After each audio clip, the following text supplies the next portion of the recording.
Welcome to The Needle, your Division I college basketball podcast. I'm Jack Williams, owner and operator of D1CoachCorner.com, your source for college basketball news, rankings, and predictions. On this podcast, we present to you weekly conversations on D1 college basketball coaches and their teams. Don't forget to go right now on your computer, phone, or tablet and follow us on Twitter. This episode of The Needle is brought to you by D1CoachCorner.com, your source for Division I college basketball coaches. Thank you once again for tuning to our 33rd episode of The Needle. Again, my name is Jack Williams, owner and operator of D1CoachCorner.com, your source for college basketball news, rankings, and predictions. D1 Coach Corner is the number one source for college basketball preseason predictions and college basketball coach evaluations. The Needle College Basketball Podcast will bring to you 52 weeks of college basketball talk on topics dealing with Division I college basketball coaches and their teams. In this episode of The Needle, we will be ranking the Missouri Valley Conference for the 2019-2020 season, and then we will get into some college basketball news, college basketball tad bit, and our new coach impact segment of the show, which will highlight coaches who have recently taken over a team and has positively impacted that team as a result of him being there.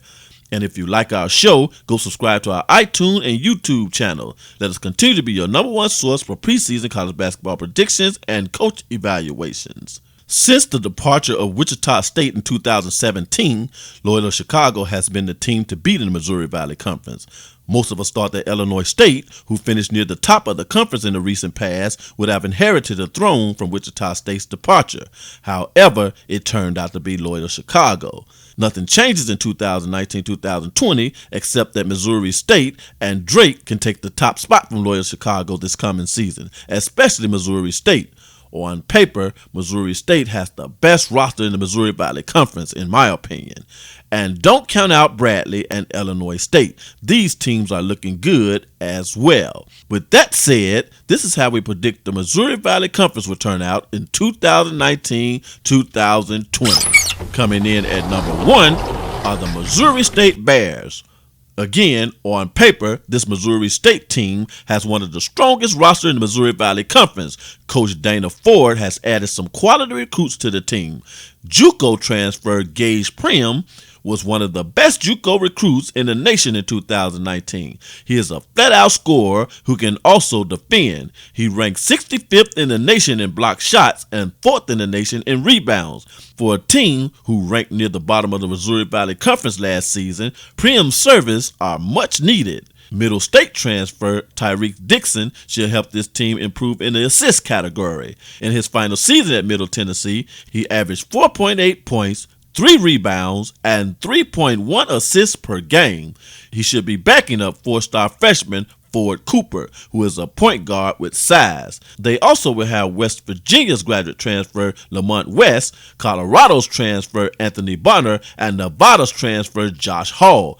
All these quality transfers can put up big numbers, and let's not forget that returning will be Missouri's top scorers, Keandre Cook and Tulio Da Silva. In addition, this Missouri State team is big in size, the biggest in the Missouri Valley Conference. This Missouri State team can compete for the top of the Missouri Valley Conference and surprise a lot of people in the tournament if they make it. Missouri State will face Xavier on the road in February and November 15th, Miami on neutral ground on November 21st, and LSU on the road on November 29th. These are some tough games for the Bears, but if they could steal 2 out of the 3 games and dominate the MVC, this team could be in the running for an at-large bid in 2020.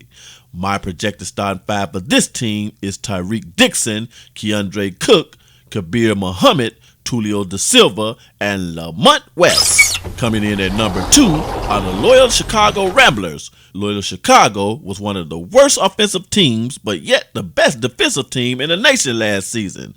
This great defensive team didn't have problems stopping the ball at all. However, they couldn't capitalize on a great defensive stop. Loyola looks to solve this problem by bringing in 2 sharpshooting JUCO transfers, Jalen Pickens of Paris and Keith Clemens of Vincennes. And the addition of sharpshooting Division II transfer Tate Hall should also give this team the firepower it needs.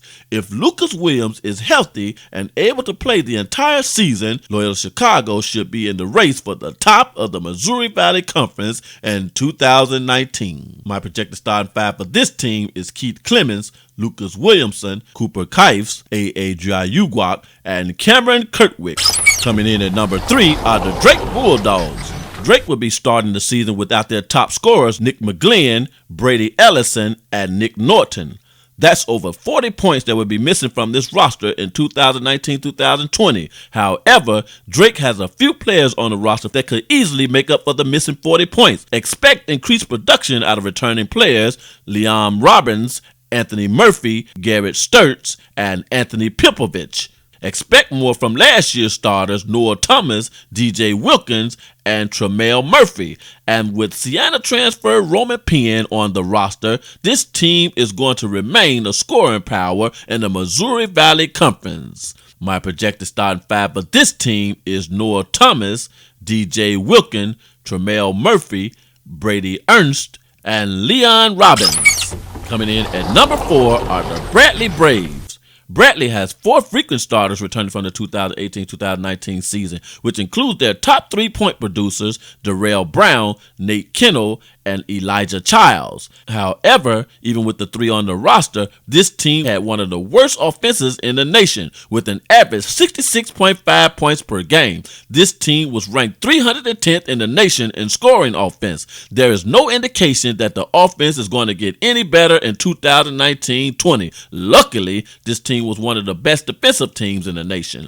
That defense helped Bradley win the Missouri Valley Conference last season. My projected starting five for this team is Darrell Brown, Nate Kennel, Jashawn Henry, Elijah Childs, and Coach Barr. Coming in at number 5 are the Illinois State Redbirds.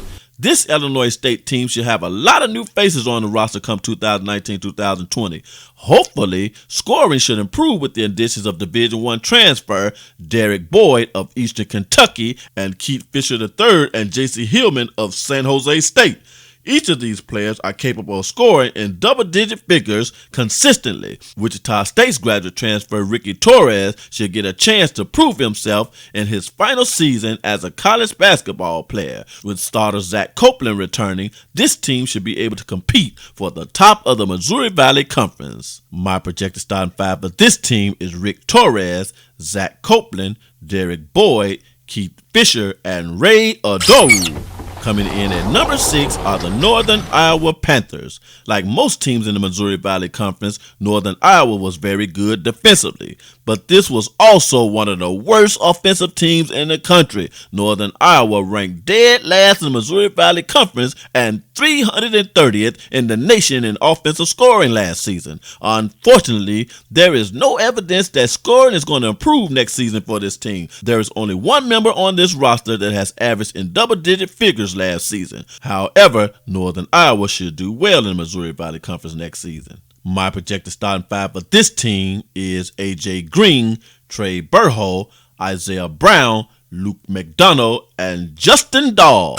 Coming in at number 7 are the Indiana State Sycamores. Indiana State has several key players returning from the 2018-2019 season, which includes 2 of their top 3 scorers, Jordan Burns and Tyreek Key. However, this Sycamore team was one of the worst ball-moving teams in the nation last season. There is no evidence that ball moving is going to improve with this team. On top of that, this team is small. Getting to the top of the Missouri Valley Conference may be an uphill battle for this team in 2019-2020. My projected starting five for this team is Jordan Burns, Tyreek Key, Christian Williams, Bronson Kessinger, and Christopher Agbo. Coming in at number 8 are the Southern Illinois Salukis. This team will have several new faces in 2019-20, which includes a new head coach in Brian Mullins. This team is also small. Hopefully, graduate transfer Ronnie Suggs and Barrett Benson are looking to go out with a bang and finish the 2019-2020 season in double-digit figures. Other than that, there's only one player on this roster who has ever scored in double-digit figures on a Division I level, and that's point guard Aaron Cook. This team may struggle a little in the conference standings in the 2019-2020 season. My projected starting five of this team is Aaron Cook, Eric McGill, Ronnie Suggs, Sekou Dembele, and Barrett Benson.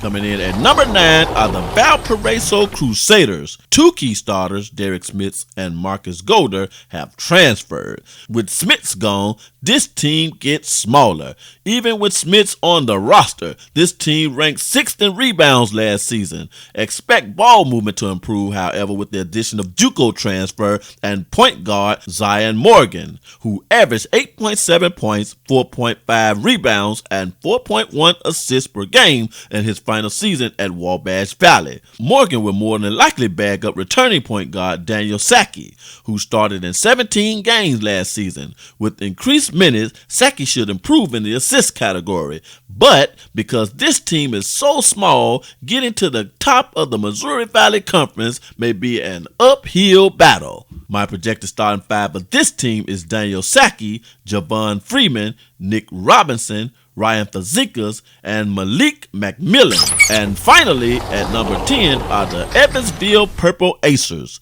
To be honest, this team is difficult to predict. They will have a quality transfer on the team in Art Limbowitz from Coastal Carolina. Limbowitz can consistently score in double-digit figures.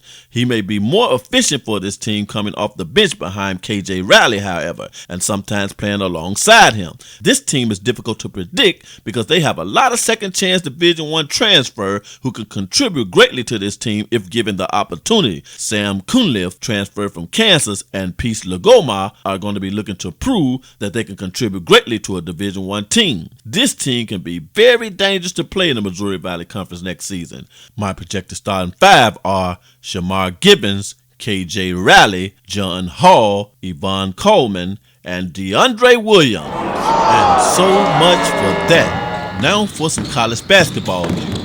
The NCAA dropped their new rule requiring a sports agent to have a bachelor's degree for a sports agent in order to represent a Division I men's basketball player who declares for the NBA.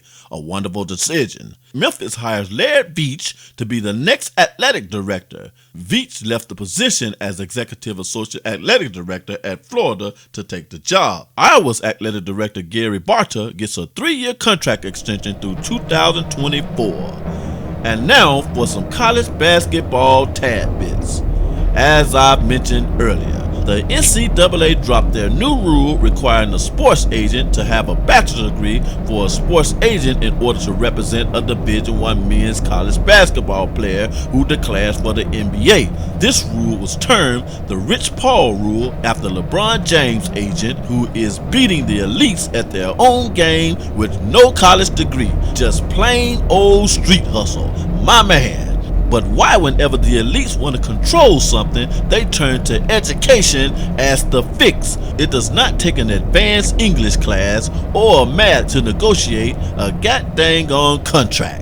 Just basic math and English and a whole lot of common sense and hustle. That's the main reason why we have to be careful of which elite we allow to govern the NCAA, because a lot of them are just looking to control the players, both amateur and pro, to keep their buddies rich and to keep the people in control who thinks like them. They, the elites, want to treat amateur sports like they treat the government. Stack a lot of positions with a lot of mindless folks with college degrees who think like they do, so they can control the way it operates. Now, I am not saying that everyone with a degree is mindless, because I have one. I had a whole lot of fun, but it was a complete waste of time for me. You see, college can't teach hustle, nor people skills, nor negotiation skills.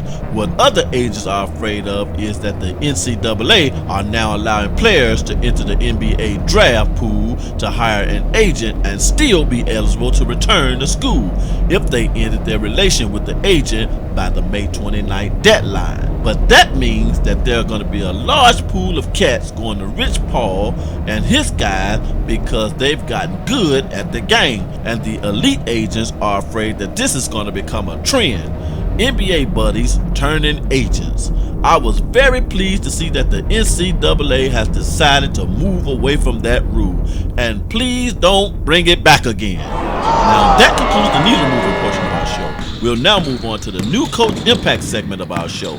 This portion of our show is brought to you by D1CoachCorner.com, your source for college basketball news, rankings, and prediction. Once again, don't forget to go follow us on Twitter after the show at D1 Coach Corner. Now on to our new Coach Impact segment. In this new Coach Impact segment, we'll be discussing coaches who have been head coach of a Division I basketball team for no more than 5 years and who are on the upward trend towards taking that team to another level.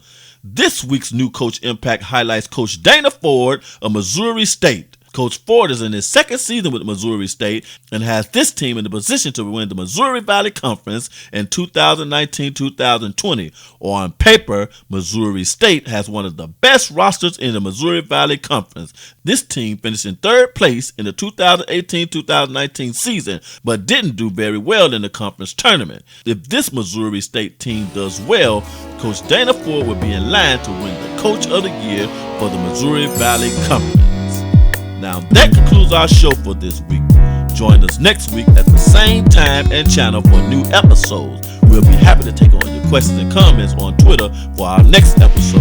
Our Twitter handle is at D1 Coach Corner. That is at D1 Coach Corner. See you next week.